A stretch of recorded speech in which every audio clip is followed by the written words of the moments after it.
Hello बच्चों, आपका स्वागत है मेरे YouTube चैनल में। और ये आप सभी जानते हैं कि अब जो समय चल रहा है वो परीक्षाओं का समय चल रहा है। तो 10 और 12 की परीक्षाएं शुरू हो चुकी हैं और उनमें से लगभग खत्म होने के कगार पर ही हैं। बात करते हैं हम कक्षा 8 की।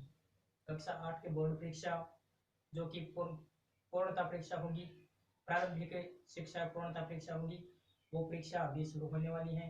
और ये शुरू होने वाली है 16 अप्रैल से। 16 अप्रैल से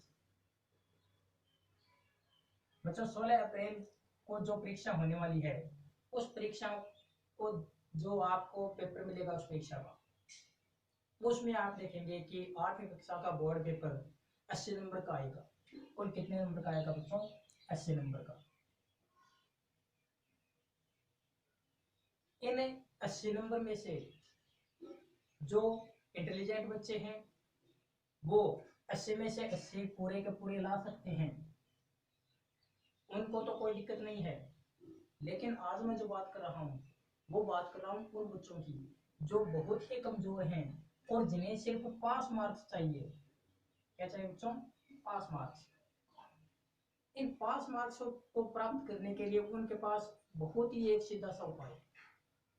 टेंशन मत करो, क्योंकि ये तो आप सभी जानते हैं। हालांकि अब तो सरकार ने नियम लगा दिया कि अगर किसी बच्चे के नंबर नहीं बन रहे तो उसे 8वीं कक्षा में फेल किया जा सकता है। ये नियम आ चुका है। लेकिन जो बच्चे बहुत कमजोर हैं वो ये सोच रहे हैं कि मेरा क्या होगा। छठी कक्षा में वो पास हो गए सीधे की सीधे, 7वीं कक्षा में सीधे की सीधे पास हो गए, उन्होंने परीक्षा नहीं दी और जो उनको याद था वो भी भूल गए। लेकिन अब 8वीं कक्षा में उनके सामने ये समस्या आ गई कि कुछ बच्चे, बहुत सारे बच्चे ऐसे भी हैं जिनको पढ़ना लिखना ही नहीं आता। बहुत सारे बच्चे ऐसे हैं जो बहुत कम स्कूल गए हैं और उनमें से बहुत सारे बच्चे ऐसे भी हैं जिनको ये डर सता रहा है कि मैं पास कैसे होऊंगा। बच्चों, आपको टेंशन लेने की जरूरत नहीं। आपको सिर्फ एक काम इतना ही करना है कि आपको जितना मैं बता रहा हूं उन चीजों को आप याद करो।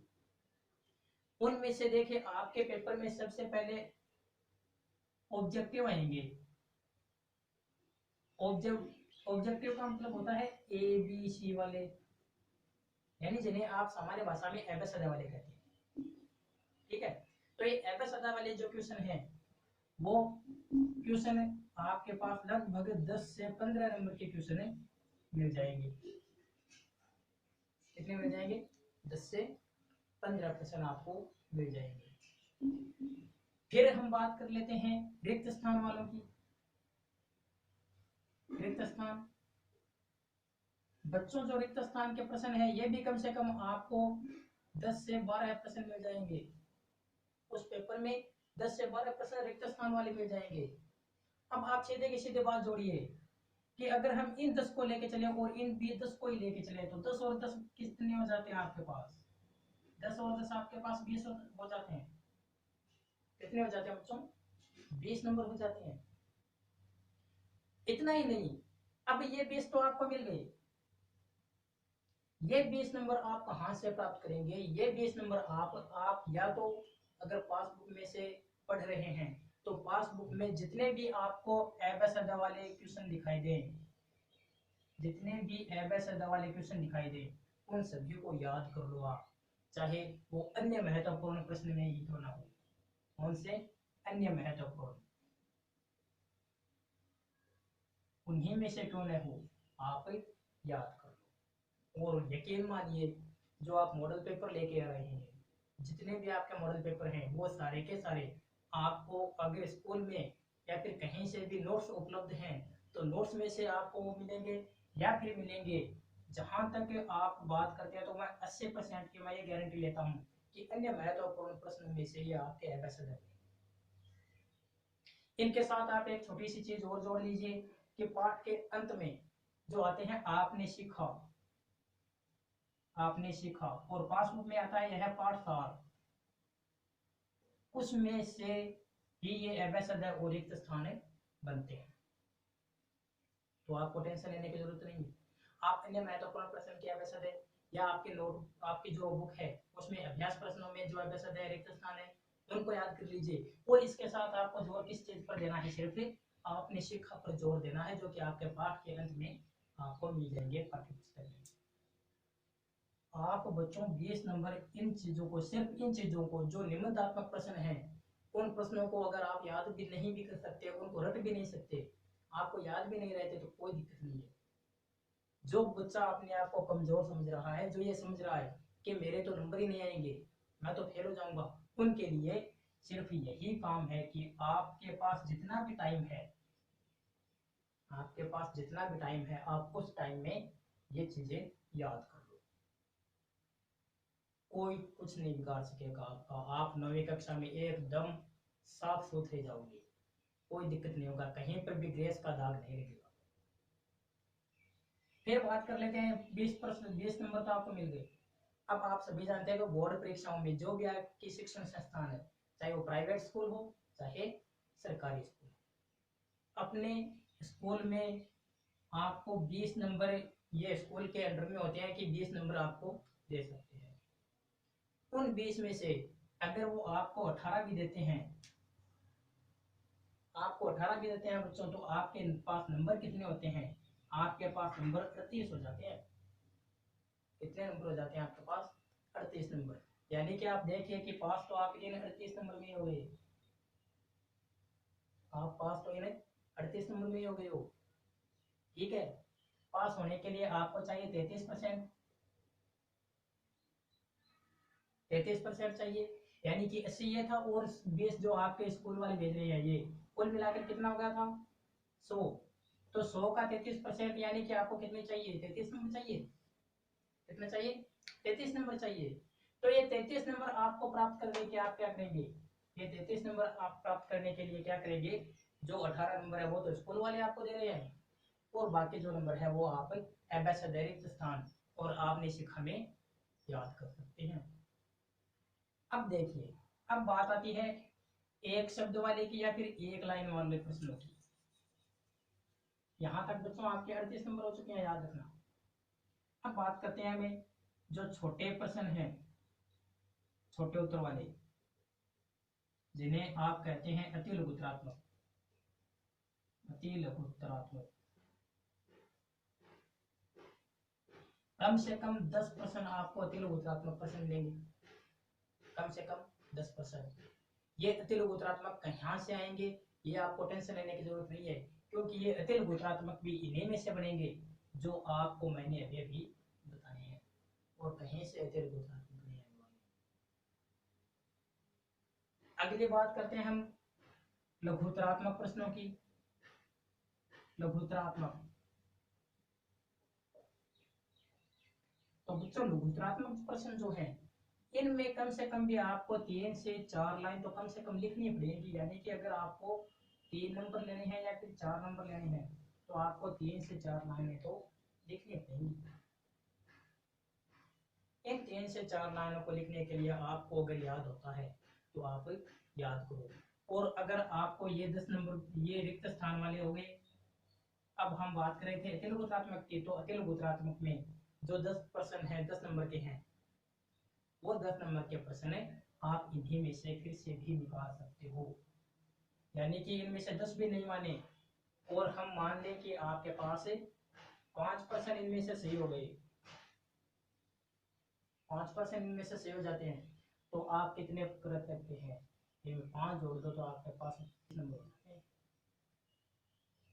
कितने नंबर हो जाते हैं, 43 नंबर। यानी कि आप पास तो हो गए, कक्षा 9 में जाने से आपको कोई नहीं रोक सकता। लेकिन बस जरूरत है इस चीज की कि अब जो आपके पास टाइम बचा उसको बर्बाद नहीं करना, क्योंकि आज आप जानते हैं कि आपके पास सिर्फ 2 दिन बचे हैं। 2 दिनों में आप सारा का सारा याद नहीं कर पाओगे। जो इंटेलिजेंट बच्चे हैं वो तो उन चीजों पर ध्यान दो जो आपको याद नहीं है, यानी कि जो बड़े प्रश्न है वो किस प्रकार से आएंगे, उन चीजों पर ध्यान दो। आप बड़े प्रश्नों को याद करने पर ध्यान दो। अब जो इंटेलिजेंट बच्चे हैं वो तो छोटे वाले प्रश्नों को छोड़ दो एक बार, क्योंकि अब ऐसा जो आपको याद है। आपको अब ध्यान देना है जो निबंधात्मक प्रश्न है उन पर, किस प्रकार से प्रश्न आएंगे, किस तरह से आपको उनको बांटना है। ठीक है, किस प्रकार से कितने नंबर के कौन सा उस प्रश्न का भाग हो सकता है, इस तरीके पर आप ध्यान दो। जैसे कि मैं एक बात प्रश्न बता देता हूं आपको एक उदाहरण देकर। ये हम इंटेलिजेंट बच्चों वाली बात कर रहे हैं। ये तो आप जानते ही हैं कि मैं तो साइंस का टीचर हूं, तो मैं साइंस में से ये एक प्रश्न उठाता हूं। साइंस में से मैं ये प्रश्न उठा रहा हूं कि वायु प्रदूषण क्या है। वायु प्रदूषण क्या है, ठीक है। फिर मैं इसी प्रश्न को आगे बढ़ा देता हूं, इसके कोई दो कारण एवं बचाव, अथवा आप इसे नियंत्रण भी कह सकते हो, नियंत्रण के उपाय लिखिए, ठीक है। तो अब देखिए बच्चों, सबसे पहली बात, और मैंने मान लो कि इस प्रश्न को दे दिया है नंबर 4, यानी कि आपकी परीक्षा में कितने नंबर का आने वाला है, 4 नंबर का आने वाला है। अब देखिए आप इसमें 4 नंबर कहां से बढ़ते। इसमें मैंने 2 नंबर तो इसकी परिभाषा के दिए हैं। किसके दिया बच्चों, 2 नंबर इसकी परिभाषा के लिए है, ठीक है। फिर कोई दो कारण, कारणों को आपको समझाने की बात नहीं किया, तो आप ज्यादा स्ट्रेस मत लो, सिर्फ कारण पूछे हैं आपसे। तो वायु प्रदूषण में आप कारण क्या लिख सकते हैं, यहाँ पर कारण नाम लिखें, कारण लिखकर 1 नंबर लगाएं, और 1 नंबर लगाकर आप क्या लिखेंगे, बढ़ते हुए औद्योगिक क्षेत्र।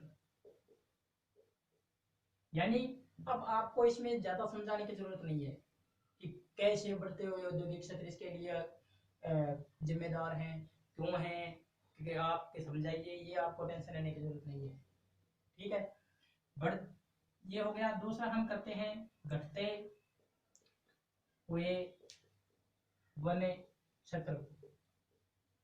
इसमें भी आपको समझाने की जरूरत नहीं है, आपको सिर्फ इतना पूछा है कि 2 कारण लिखो, 2 कारण आपने लिख दिए, तो ये 1 नंबर किसका मिल गया आपको, इसका मिल गया।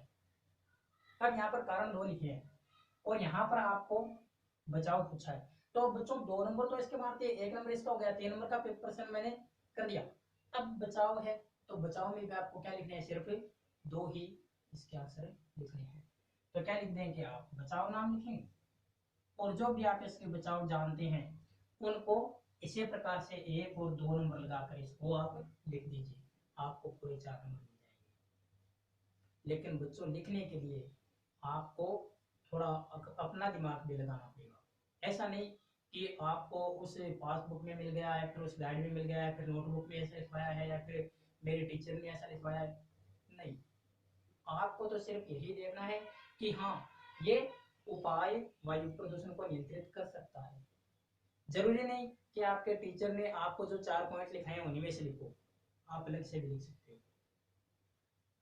जरूरी नहीं कि आपने किसी पासबुक में पढ़ा है उन्हीं 4 पॉइंटों को लिखो, आप अपने हिसाब से लिख सकते हो। बस जरूरी क्या है, जरूरी ये है कि नियंत्रण के उपाय लिख रहे हो तो उससे नियंत्रण होना चाहिए, और अगर उसका कारण लिख रहे हो तो कारण होना चाहिए। बस इतनी सी बात है, ये बात थी इंटेलिजेंट बच्चों की। बाकी मैंने जो कमजोर बच्चे हैं, जो खुद को बहुत कमजोर मानते हैं, वो आपको मैंने पहले ही बता दिया है। तो इस प्रकार से आप अपनी परीक्षाओं की तैयारी कर सकते हैं। आपके पास 2 दिन बाकी हैं, फिर आपकी मैथ की एग्जाम होने वाली है, तो मैथ में भी आप एग्जाम्पल वगैरह है उनको निकालते रहिए, घबराने की कोई जरूरत नहीं है, अच्छे नंबर आएंगे, हमारी प्रार्थनाएं आपके साथ हैं। और आपके टीचर्स ने जितना आपको आपके ऊपर मेहनत करनी थी उससे भी कहीं ज़्यादा की है, जितनी शायद उनको आपको भी उम्मीद नहीं होगी कि इतनी मेहनत टीचर कर सकते हैं, उससे भी ज़्यादा टीचर्स ने मेहनत की है। लेकिन अब बात यह है कि आपको अपना 100% देना है, ये नहीं कि टीचर ने जो सिखाया उसका 100%, आपको खुद का 100% देना है। आपने क्या सीखा, जो आपने सीखा है उसका 100% आपको परीक्षा में देना है। बाकी हमारी दुआएं आपके साथ हैं, बहुत अच्छे नंबर आएंगे। और अगर फिर भी आपको कोई दिक्कत हो तो विज्ञान का पेपर होने से पहले आप मुझसे जानकारी ले सकते हैं, उससे पहले मैं एक आपको कोई छोटा सा कोई फॉर्मूला बता दूंगा जिससे आप अपनी परीक्षाओं की तैयारी कर सकते हैं। ठीक है, वीडियो देखने के लिए बहुत